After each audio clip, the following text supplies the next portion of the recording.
Okay, so hip flexor stretch is probably one of the most often understood stretches. Okay, a lot of people completely abuse it.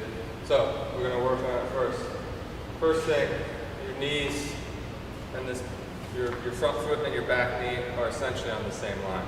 It can be a little bit off, but okay, not this. Okay, because then you're too wide, and you're not going to put enough stretch to the hip. So first thing, get into that position. It's all right to have something to balance with. In fact, it's preferred. Second thing, before even attempting going into the front leg, you're going to rotate the hip this way. Okay?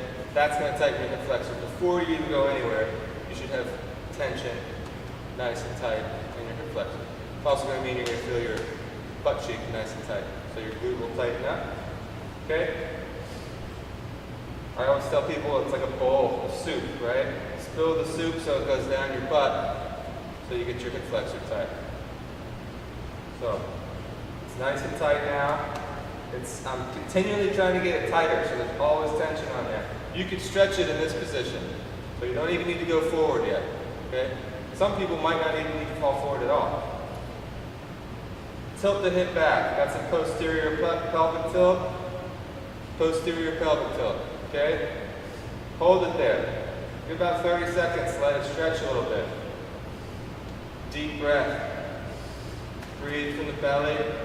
Deep breath in. Maintaining this hip tension here, maintaining this tilt. Slowly fall forward. You'll get to a point where you feel the resistance and you'll stop. So hold it there. Just briefly. Big breath in. Maintaining the tilt the whole time. Don't come back and just relax. Okay? Maintaining that tilt. Breathe out. Fall forward just a little bit deeper.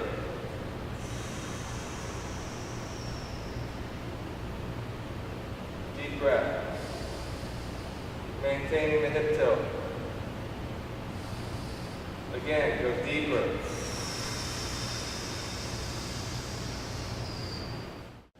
Second strengthening exercise is for the lower back. It's called the founder. We're going to start at kneeling. First thing you're going to do is squeeze the shoulder blades together. Keep the shoulders low. Okay, shoulders are nice and low. Sit into your heels, sit into your butt a little bit by hinging at the hips. Fold over a little bit at the waist and maintain low shoulders.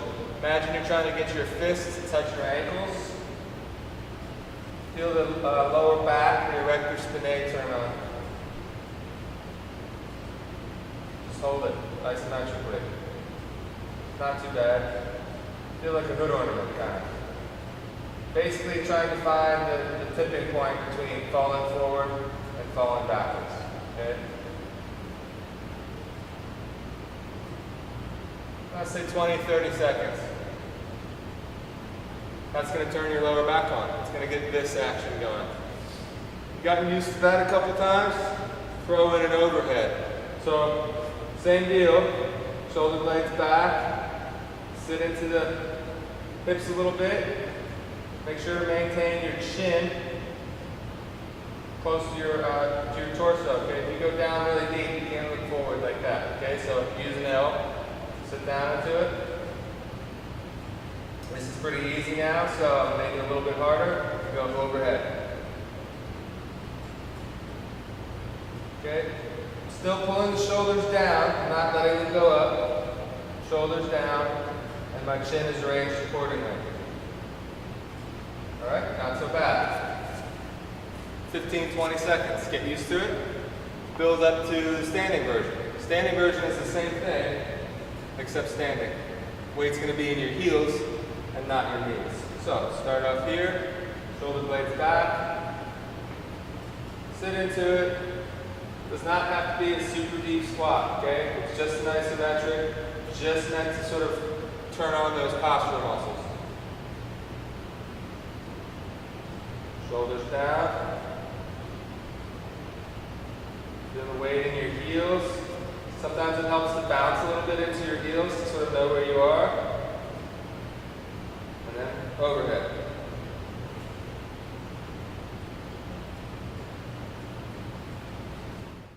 foundation plank. Okay, a lot of people mess up the regular plank. It's really easy to cheat it because you have your body sort of over your base. Okay, you have these vertical columns, which are your arms, and it's easy to just do this, right, and be sort of mindless about it. But we're going to change it up a little bit. So what we're going to do is we're going to put our feet together. Okay, feet together. Start off in a high plank. You're going to walk the hands forward a little bit. Okay, then you're going to just slightly drop the hip. Then you're going to lock your knees and really squeeze your butt muscles. And then you're going to let your hands creep forward a little bit more. And now you feel it head to toe. Okay, so you feel it in your lats. Your lats should flare out. Feel it everywhere. You can play with it a little bit by having your hands come back or forward a little bit. If it's too hard, you can come up just a slight bit at the hips.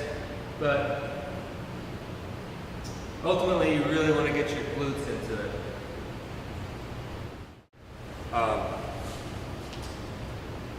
Now you're going to do a back extension, and you're going to do it with something in between your legs.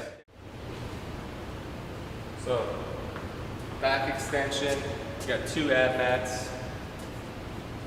All we're going to do here is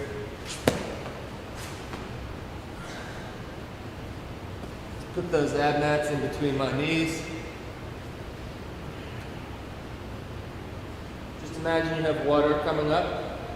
Okay, and you have to take your hands off the water. You're squeezing in between your shoulder blades, and you're squeezing your knees gently. Gentle squeezing in between the knees.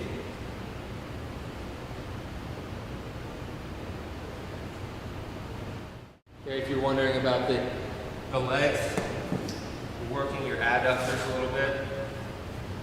Working the adductors is going to take the tension off your pelvis a little bit. So will relieve some of the pressure on your lower back. Feet wide. Okay. Shoulder blades are slightly pinched together. I'm not letting my shoulders go. Okay. Down into a goblet squat. Okay. Knees go wide. Push the weight out and bring it back. Okay. You really want to accentuate the abdominal effort. Go short range, but high amplitude. Okay.